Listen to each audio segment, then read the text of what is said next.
What would a future center be like for the community of West Michigan? And how could we use a collaborative process with people from all over and tools that we have, capabilities that we have around futuring and design and innovation to solve some of our community problems? We will develop a list of imperatives or a list of requirements for these final products that will come from the research. So that might be interesting as well. It might be a little different than what we thought it was going in. So we'll get right to it. I was sort of really inspired, I guess, and thought, as I would use the term, the future of urban agriculture, I would say is unlimited. I started off with the big picture.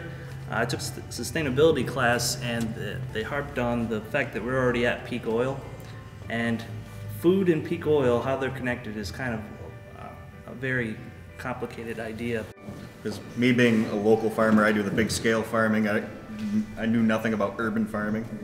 And my idea is just that the future of urban agriculture begins by expanding our notion of what it means to farm.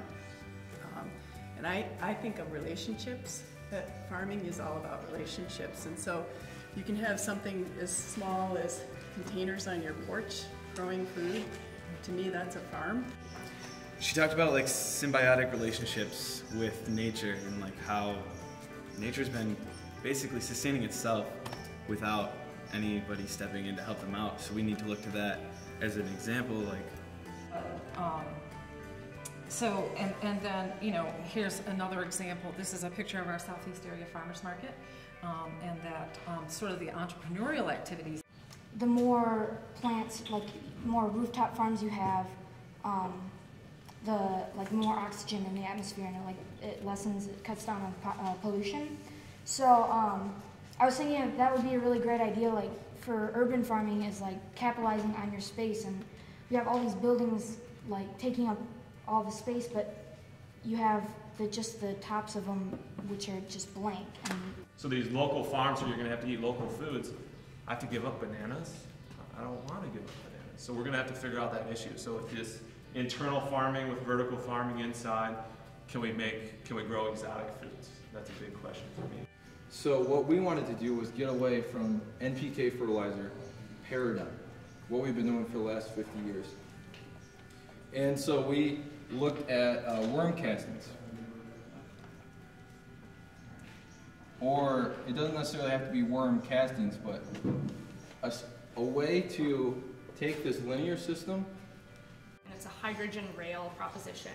And in the visual modeling, in the built architecture of the rail system, the byproducts of the system actually water the greenways underneath. So it's this living space of these farms growing underneath this infrastructure that actually is proposed to be layered on top of our current existing highway infrastructure. I read, the future of urban architecture depends on, the word that came up for me, and it's been said many times here, is connections.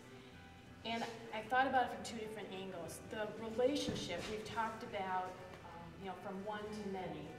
So from me to more to momentum, but I also thought about it from the concept of an idea. I'm full of stories about people not being in touch with nature, and it's amazing that there are people who are in leadership roles in this type of work that don't understand what a cow sounds like, or the difference between a turkey and a peacock, literally, here in the state of Michigan. This has been a great start.